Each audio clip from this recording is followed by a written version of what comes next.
We'll take you now to our Cowboys rumors. First up, is Randy Gregory going to play in Week 4? I'm giving this one 4 stars. I think the reports of trouble are unfounded from Jean-Jacques Taylor and from Jason Block and 4. I am sorry for getting a little bit too excited about them.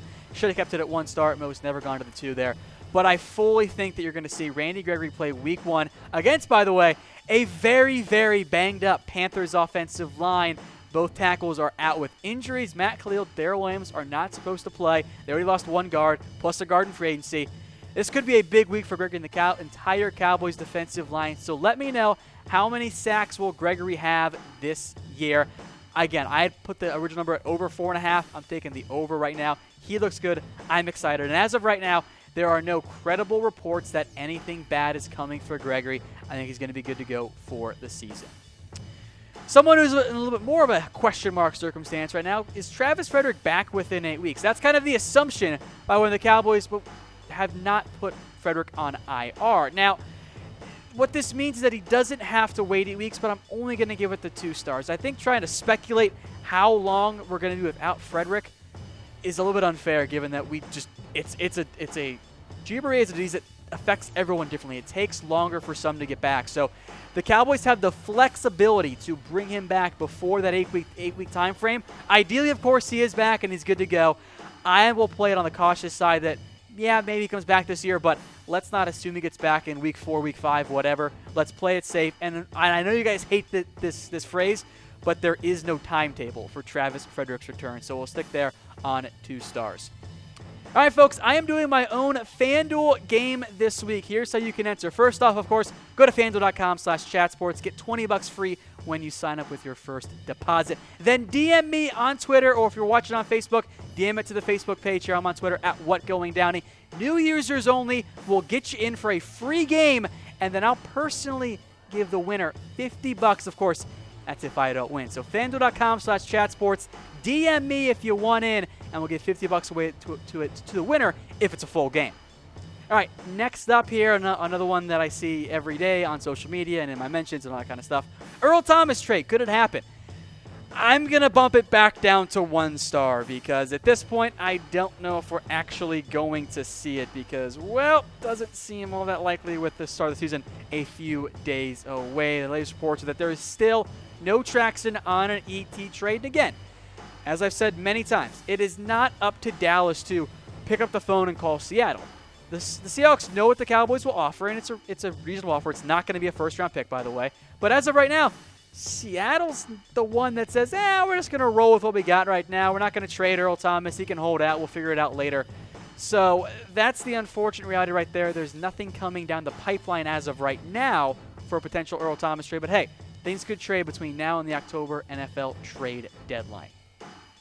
Next up on our rumors roundup are Deonte Thompson and Tavon Austin going to be the return men. That seems to be the case right now. That was the report from one Clarence Hill, along with actually Jean-Jacques Taylor. So we'll start off with Tavon Austin. Now, he should be the punt return man. Or the punt return man, excuse me, yes. He is going to be the front runner there for the Cowboys. That's going to be his main role overall. And it's a role that Austin has played many times in the past because, frankly, he has that athleticism and that game-breaking ability to handle it. The one big red flag for Austin is that, the return yardage is it's good enough, but the fumbles, that's been a problem for Tavon Austin. But Austin brings you much more game-breaking than, say, I think a Ryan Switzer brought to you last year. As for kick returns, well, that's where Deonte Thompson should step in. That's a role he's done in the past. And think about it this way. The Cowboys seem to have finally figured out, hey, our 2 fastest guys on offense are probably Tavon Austin and Deonte Thompson. Let's let them handle the returns and see how that works out because, frankly, was pretty underwhelmed in the NFL preseason. Has to do better with Thompson and Austin. All right, on to defensive line now. Could Caraun Reid make a return for the Cowboys? I'll keep this one at 2 stars, but it might actually be closer to 1 star right now. The Cowboys' initial plan was to put Dayton Jones on IR and then sign back Brian Price, who they cut. The problem was, after the Cowboys announced that plan, the Raiders claimed Brian Price, or at least they'd already submitted the claim before that had come out.